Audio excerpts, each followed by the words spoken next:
ഹോസ്പിറ്റലിൽ നിന്നെത്തിയ ജിത്തുവിനെ തറവാട്ടിലുള്ളവർ ഒരു കുഞ്ഞിനെന്ന പോലെ പരിചരിച്ചു. തന്നെ ഇത്രയും സ്നേഹിക്കുന്ന വീട്ടുകാരോടാണ് ഇത്രയും നാൾ വെറുപ്പ് കാണിച്ചത് എന്നോർത്ത് ജിത്തുവിൻ്റെ ഉള്ളു നേറി. ഒരു മാസത്തേക്ക് ലീവ് എഴുതി കൊടുത്ത് ജിത്തുവിൻ്റെ കൂടെ തന്നെ നിന്നു. ജിത്തു ആ സമയങ്ങളിൽ ദയെ അടുത്തറിഞ്ഞുകൊണ്ടിരിക്കുകയായിരുന്നു. അവളോട് പ്രകടിപ്പിക്കുന്നില്ലെങ്കിലും അവൾക്കായി ജിത്തുവിൻ്റെ മനസ്സിൽ പ്രണയം പൂവിട്ട് തുടങ്ങിയിരുന്നു. തറവാട്ടിലെ സംഭവ വികാസങ്ങൾ അറിഞ്ഞ് സീതയും സുരേഷും നാട്ടിലെത്തി. അവരിന് അമേരിക്കയിലേക്ക് തിരിച്ചു പോകുന്നില്ല. ഇനിയുള്ള കാലം നാട്ടിൽ തന്നെ കഴിയാനാണ് ഇരുവരുടെയും തീരുമാനം. സുരേഷ് മൈദിന് വർക്ക് ചെയ്തിരുന്ന ഹോസ്പിറ്റലിൽ തന്നെ ന്യൂറോളജിസ്റ്റായി കയറിയിരുന്നു. കുറച്ച് ദിവസമായി മുത്തശ്ശിക്ക് ആകെ ഒരു വിഷമം. പേരക്കുട്ടികൾക്ക് പറ്റിയ അപകടം തന്നെ കാരണം. മുത്തശ്ശി മുത്തശ്ശനോടായി പറഞ്ഞു, നമുക്ക് ദത്തൻ നമ്പൂതിരിപ്പാടിനെ വരുത്തിയാലോ? തറവാട്ടിൽ ഈയിടെയായി കുറേ ദുർനിമിത്തങ്ങൾ കാണുന്നു. എനിക്കാകെ പേടി തോന്നുന്നു. പ്രശ്നം വെച്ച് എന്തെങ്കിലും പരിഹാര പൂജ ചെയ്യണമെങ്കിൽ അത് ചെയ്യിക്കാം. താൻ പറഞ്ഞത് ഞാനും ചിന്തിക്കാതിരുന്നില്ല. അദ്ദേഹത്തെ വരുത്താനുള്ള ഏർപ്പാട് ചെയ്യാം. ഒരാഴ്ചയ്ക്ക് ശേഷം ദത്തൻ നമ്പൂതിരിപ്പാട് തറവാട്ടിലെത്തി. തറവാട്ടിലുള്ള എല്ലാവരും അദ്ദേഹത്തിന് ചുറ്റും നിരന്നു.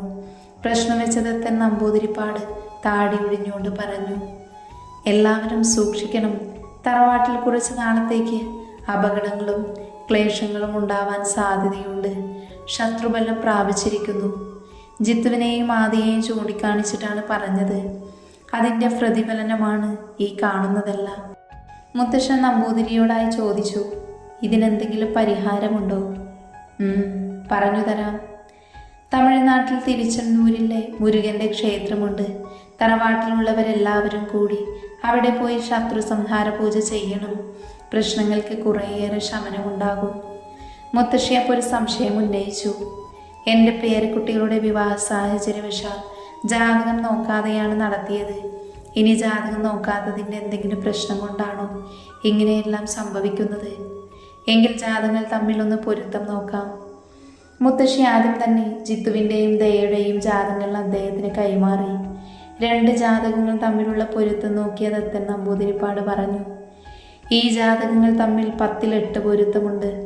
ഇവർ തമ്മിൽ വിവാഹം കഴിച്ചതുകൊണ്ട് യാതൊരു കുഴപ്പവുമില്ല. ഈ ആൺകുട്ടിയുടെ ജാതകത്തിൽ ഇപ്പോൾ ശനിയുടെ അപഹാരകാലമാണ്. അതിൻ്റെ ദോഷങ്ങൾ ഉണ്ടാകാം. ഏകദേശം 3 മാസത്തിനു ശേഷം ഈ കഷ്ടതകളൊക്കെ മാറും. പിന്നെ പെൺകുട്ടിയുടെ ജാതകം ശുദ്ധ ജാതകമാണ്. ജാതകത്തിൽ ദീർഘസുമംഗലി യോഗം കാണുന്നു. സത്യത്തിൽ പെൺകുട്ടിയുടെ ജാതകത്തിലെ ഈ യോഗം കൊണ്ടാണ് ഭർത്താവിന് ആയുസ് നീട്ടി കിട്ടിയത് എന്ന് തന്നെ പറയാം. ഇതെല്ലാം കേട്ട് ജിത്തുദയെ നോക്കി. അവളാണെങ്കിൽ തലയും കുമ്പിട്ട് നിൽക്കുവാണ്. സത്യഭാമദയുടെ അടുക്കൽ വന്ന് സ്നേഹത്തോടെ അവളുടെ ശിരസിൽ തലോടി. ദത്തൻ നമ്പൂതിരി അടുത്ത ജാതകങ്ങളുടെ പൊരുത്തം നോക്കി. ജാതകത്തിൽ നിന്ന് മുഖം ഉയർത്തി ആദിയെയും നന്ദുവിനെയും ദത്തൻ ഉറ്റുനോക്കി. എന്താ തിരുമേനി, എന്തെങ്കിലും പ്രശ്നമുണ്ടോ? ആദിയുടെയും നന്ദുവിൻ്റെയും മുഖത്തേക്ക് നോക്കിക്കൊണ്ടിരുന്ന ദത്തനോടായി മുത്തശ്ശി ചോദിച്ചു. മുത്തശ്ശിയെ നോക്കി ഒന്ന് പുഞ്ചിരിച്ചുകൊണ്ട് ദത്തൻ പറഞ്ഞു, ഈ അടുത്തൊന്നും ഞാൻ ഇത്രയും നല്ല ജാതകങ്ങൾ കണ്ടിട്ടില്ല. ഇവർ തമ്മിൽ 10-10 പൊരുത്തവുമുണ്ട്. സാക്ഷാൽ ശിവപാർവതിമാരെ പോലെ. ഇത് കേട്ട് എല്ലാവരുടെയും മുഖം പ്രസന്നമായി. ഒരു വേള ആദിയും നന്ദുവും പരസ്പരം ഒന്ന് നോക്കി. മിഴികൾ തമ്മിൽ കൊരുത്തപ്പോൾ അവർ വേഗം നോട്ടം മാറ്റി. ഈ സമയം ദത്തൻ സംശയരൂപേണി കവടിപ്പലകയിലേക്ക് നോക്കിക്കൊണ്ടിരിക്കുകയായിരുന്നു. ദത്തൻ്റെ മൗനം മുത്തശ്ശനെയും മുത്തശ്ശിയെയും ഉലച്ചു. ഈ വിവാഹം നിശ്ചയിച്ചുറപ്പിച്ച രീതിയിൽ തന്നെയാണോ നടന്നത്? മുത്തശ്ശി മറുപടി പറഞ്ഞു, അല്ല തിരുമേനി, ആദിക്ക് വേണ്ടി ദയയും ജിത്തുവിന് വേണ്ടി നന്ദുവിനെയുമാണ് വിവാഹം പറഞ്ഞുറപ്പിച്ചിരുന്നത്. പക്ഷേ വിവാഹത്തിൻ്റെ അന്ന് നന്ദുവിനെ കൈലാത്ത രുദ്രൻ്റെ പിടിച്ചുകൊണ്ട് പോയി. ആദിയാണ് അവളെ അന്വേഷിച്ച് പോയത്. അവിടുത്തെ സാഹചര്യം മൂലം നന്ദുവിനെ താലി ചാർത്തിയാണ് ആദി ഇങ്ങോട്ടേക്ക് വന്നത്. അങ്ങനെയാണല്ലേ ദയജിത്തുവിൻ്റെ പാതിയായത്? അതേ തിരുമേനി, ദത്തൻ തുടർന്നു. ഞാൻ കവടിയിൽ കണ്ടതുപോലെ തന്നെ വിധിച്ചതേ നടക്കൂ. ആദിയുടെയും നന്ദുവിൻ്റെയും വിവാഹം വർഷങ്ങൾക്ക് മുന്നേ തീരുമാനിച്ചിരിക്കുന്നതാണ്. അതുകൊണ്ടാണ് മറ്റൊരു വിവാഹം തീരുമാനിച്ചിട്ട് കൂടെ ഇവർ ഒന്നിച്ചത്. തിരുമേനി പറഞ്ഞു വന്നത് മനസ്സിലായില്ല. മഹാദേവൻ അദ്ദേഹത്തിന് ആദിശേഷനെയും ദേവനന്ദിനിയെയും അറിയുമോ? ആ പേരുകൾ കേട്ട് മുത്തശ്ശനൊന്ന് ഞെട്ടി. ഈ 2 പേരുകളും ആദിയുടെയും നന്ദുവിൻ്റെയും മുഖങ്ങളുമാണ് കവടിയിൽ തെളിയുന്നത്. മഹാദേവൻ അദ്ദേഹം ഒന്നും പറഞ്ഞില്ല. എൻ്റെ മുത്തശ്ശൻ ദേവഭദ്രൻ്റെ പെങ്ങളാണ് ദേവനന്ദിനി എന്നറിയാം. അവർ ചെറുപ്പത്തിലെ ദുർമരണപ്പെട്ടതാണെന്നും അറിയാം. പക്ഷെ അവരെക്കുറിച്ച് കൂടുതലായി എനിക്കൊന്നും അറിയില്ല. എന്നാൽ എനിക്കറിയാം, ദേവഭദ്രൻ്റെ ഒരേ ഒരു പെങ്ങൾ ദേവനന്ദിനി തൻ്റെ പ്രാണനെ പോലെ കണ്ടവൻ്റെ മരണത്തിൽ മനംനൊന്ത് സ്വയം ആത്മഹൂതി ചെയ്തവൾ. കൊലുസിൻ്റെ കിലുക്കം കേട്ടാണ് കുളപ്പടവിലിരുന്ന ആദിശേഷൻ തിരിഞ്ഞു നോക്കിയത്. ദേവനന്ദിനി വേഗത്തിൽ പടികൾ ഇറങ്ങിക്കൊണ്ട് അവൻ അടുത്തായി വന്നിരുന്നു. ആദിയേട്ടൻ എന്ത് ഇവിടെ ഒറ്റയ്ക്കിരിക്കുന്നത്? ഭദ്രേട്ടനും രഘുവേട്ടനും എവിടെ? വൈകിട്ട് ദീപാരാധനയ്ക്ക് ഗായത്രി വരുന്നുണ്ടെന്ന് രഘു പറഞ്ഞത് കേട്ട് നിന്റെ ഭദ്രേട്ടൻ അവനെയും കൂട്ടി അമ്പലത്തിലേക്ക് ഓടിയിട്ടുണ്ട്. അപ്പോൾ ആദിയേട്ടൻ എന്താ അമ്പലത്തിൽ പോകാതിരുന്നത്? എൻ്റെ ദേവി നീയല്ല പെണ്ണേ, നിന്നെ കാണാനല്ലേ ഞാൻ ഇത്രയും നേരം ഇവിടെ കാത്തിരുന്നത്, ആദിശേഷൻ മനസ്സിൽ പറഞ്ഞു. ആദികേട്ടാ, ഞാൻ ചോദിച്ചത് കേട്ടില്ലേ? എന്തിനാ നന്ദിനി അവരുടെ ഇടയിൽ ഒരു കട്ടുറുമ്പാവുന്നത്? അപ്പോൾ രഘുവേട്ടനോ? അവൻ അവരുടെ കാവലാളല്ലേ. ആരെങ്കിലും വരുന്നത് ദൂതറിയിക്കാൻ ആള് വേണ്ടേ? എനിക്ക് അവരുടെ കാര്യം ഓർക്കുമ്പോൾ തന്നെ പേടിയാവുന്നു.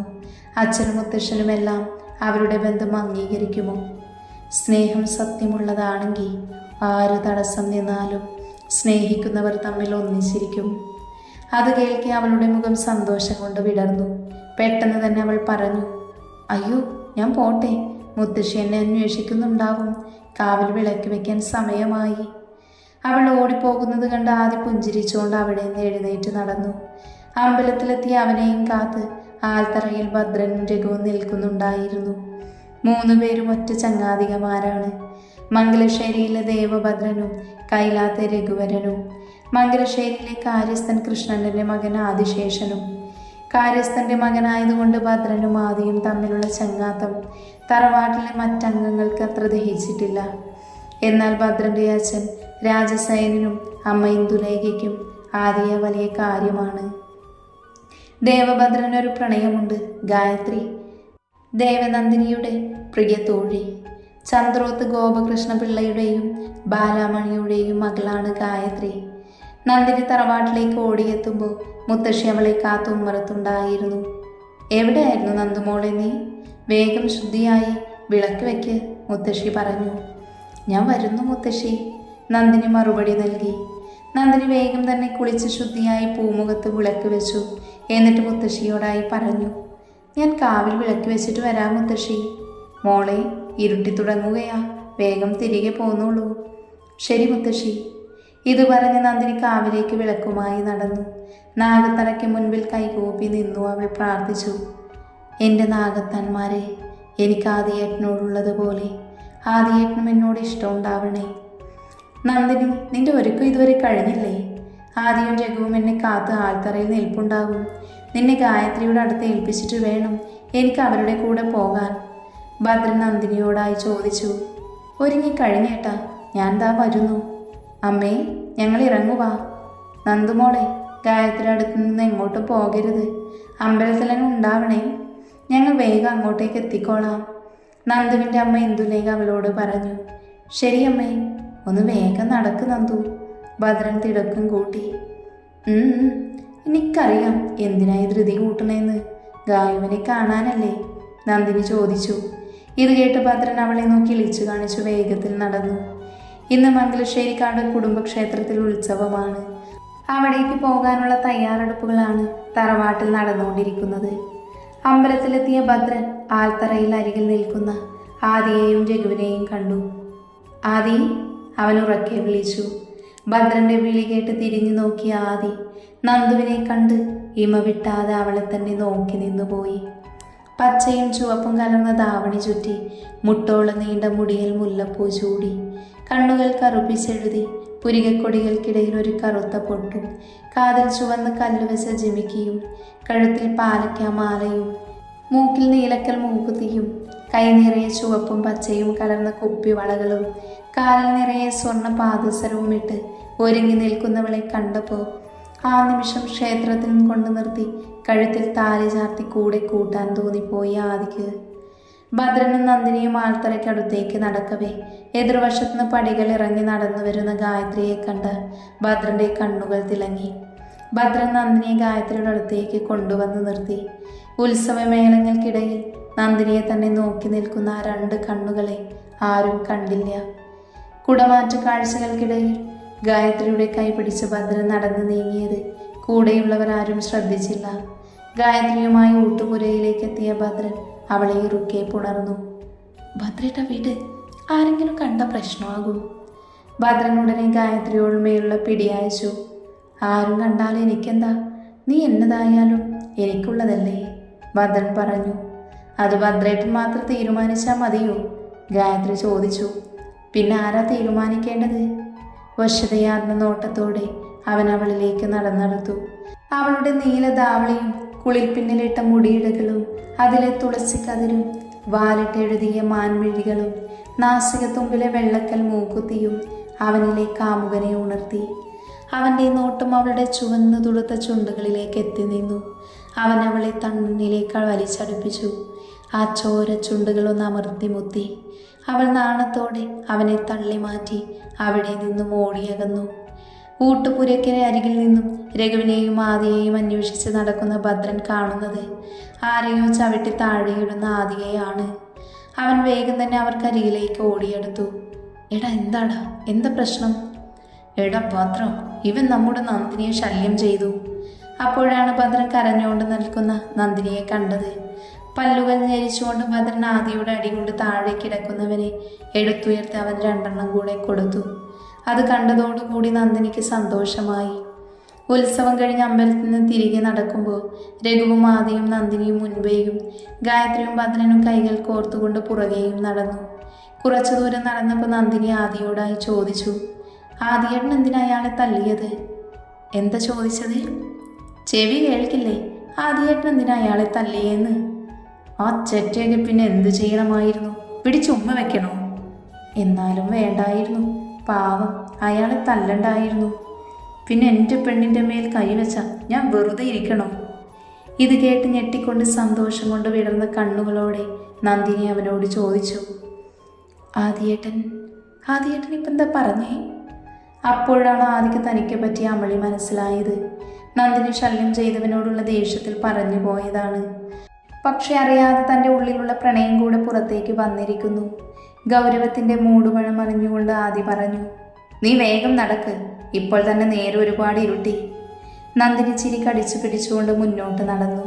തറവാട്ടിലെത്തിയ നന്ദിനി അവളുടെ മുറിയിലേക്ക് ഓടിക്കയറി വാതിലടച്ചു. അവൾ മേശയുടെ വലിപ്പിൽ അവൾ ഒളിപ്പിച്ചു വെച്ചിരുന്ന ചെപ്പെടുത്തു. അതിൽ ആദ്യ ചെറുപ്പത്തിൽ അവൾക്കായി സമ്മാനിച്ച മയിൽപ്പീലിയും മഞ്ചാടി മണികളുമാണ് ഉണ്ടായിരുന്നത്. അതിൽ നിന്നൊരു മയിൽപ്പീലി എടുത്ത് കവിളിൽ തലോടിക്കൊണ്ട് അവൾ പറഞ്ഞു, എൻ്റെ കള്ളച്ചക്ക, അപ്പം എന്നെ ഇഷ്ടമായിരുന്നല്ലേ? നിങ്ങളെൻ്റെ പ്രാണനാണ് ആദിയേട്ട. നിങ്ങളില്ലാതെ ഈ നന്ദിനിക്കൊരു ജീവിതമില്ല. കയ്യിലെ മയിൽപ്പീലി നെഞ്ചോട് ചേർത്ത് കട്ടിലിൽ ചാരിക്കിടന്നവൾ ഓർത്തു. ദിവസങ്ങൾ കടന്നു പോകവേ ഒരിക്കൽ ആദിശേഷനും നന്ദിനിയും മാത്രമായി കുളക്കടവിൽ കണ്ടുമുട്ടി. എന്താണ് നന്ദിനി, ഇപ്പം കാണാനേ കിട്ടുന്നില്ലല്ലോ? ഒട്ടേറെ ദിവസങ്ങൾക്ക് ശേഷം തൻ്റെ പ്രാണനെ കണ്ട് ആദി അവളോട് സന്തോഷത്തോടെ കുശലം ചോദിച്ചു. അതിന് മറുപടിയായി നന്ദിനി പുഞ്ചിരിച്ചു. പക്ഷേ ആ പുഞ്ചിരിക്ക് എന്നത്തെയും പോലെ തിളക്കമില്ലെന്ന് ആദി ശ്രദ്ധിച്ചു. എന്താണ്, എന്തു പറ്റി? ആദി വീണ്ടും ചോദിച്ചു. ആദിയേട്ടാ, വീട്ടിലെനിക്ക് വിവാഹാലോചനകൾ നോക്കി തുടങ്ങിയിട്ടുണ്ട്. അത് കേട്ട് ആദിയുടെ മുഖത്തെ ചിരി മാഞ്ഞു. പക്ഷെ അത് പുറത്തു കാണിക്കാതെ അവൻ നന്ദിനിയോടായി പറഞ്ഞു, കൊള്ളാലോ, അപ്പോൾ അടുത്ത് തന്നെ ഒരു വിവാഹം കൂടാലോ. അപ്പോൾ ആദിയേട്ടനെ ഇഷ്ടമല്ലേ? എന്തൊക്കെയാ നന്ദിനി നീ പറയുന്നേ? ആദി കപടദേഷ്യത്തോടെ ചോദിച്ചു. നിക്കറിയാം എന്നെ ആദിയേട്ടന് ഇഷ്ടമാണെന്ന്. എന്ത് വിഡ്ഢിത്തമാ നന്ദിനി നീ പറയുന്നേ? ആരെങ്കിലും കേട്ടുകൊണ്ട് വന്നാൽ ഈ ആദി നിലമറന്ന് ആഗ്രഹിക്കില്ല. തറവാട്ടിലെ ഉപ്പും ചോറും നിന്ന് വളർന്നവനാ ഞാൻ. എനിക്കങ്ങനെ ചിന്തിക്കാൻ കൂടെ സാധിക്കില്ല. നന്ദിനി കണ്ണുകൾ നിറച്ചുകൊണ്ട് പറഞ്ഞു. ഇല്ല, എന്നെ പറ്റിക്കുകയാ. വെറുതെ പറഞ്ഞ് പറ്റിക്കല്ലേ ആദിയേട്ടാ. ഞാൻ കണ്ടിട്ടുണ്ട് ആദിയേട്ടൻ്റെ കണ്ണുകളിൽ എന്നോടുള്ള പ്രണയം. നിനക്ക് ഭ്രാന്താണോ നന്ദിനി? അതെ, എനിക്ക് ഭ്രാന്താണ് ആദിയേട്ടാ. ആദിയേട്ടനല്ലാതെ ഒരാളെൻ്റെ കഴുത്തിൽ താലി കെട്ടില്ല.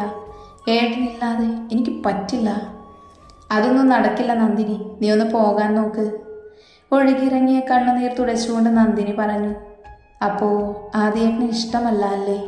എന്നായി നന്ദിനി ഇനി ജീവിക്കില്ല. കരഞ്ഞുകൊണ്ട് അവൾ തിരിഞ്ഞ് കുളത്തിലേക്ക് എടുത്തു ചാടി. നന്ദിനി! ആദ്യം അവളുടെ പുറകെ കുളത്തിലേക്ക് ചാടി. അവളെ കുളത്തിൽ നിന്ന് പൊക്കിയെടുത്ത് കുളപ്പടവിലേക്ക് കിടത്തവേ നന്ദിനി പറഞ്ഞു. എന്നെ ഇഷ്ടമല്ലെന്ന് പറയില്ല ആദ്യേട്ടാ. കരഞ്ഞുകൊണ്ട് ആദ്യം അവളെ നെഞ്ചോടി ചേർത്തു. എനിക്കിഷ്ടമാണ് പെണ്ണെ നിന്നെ, എൻ്റെ ജീവനേക്കാളേറെ.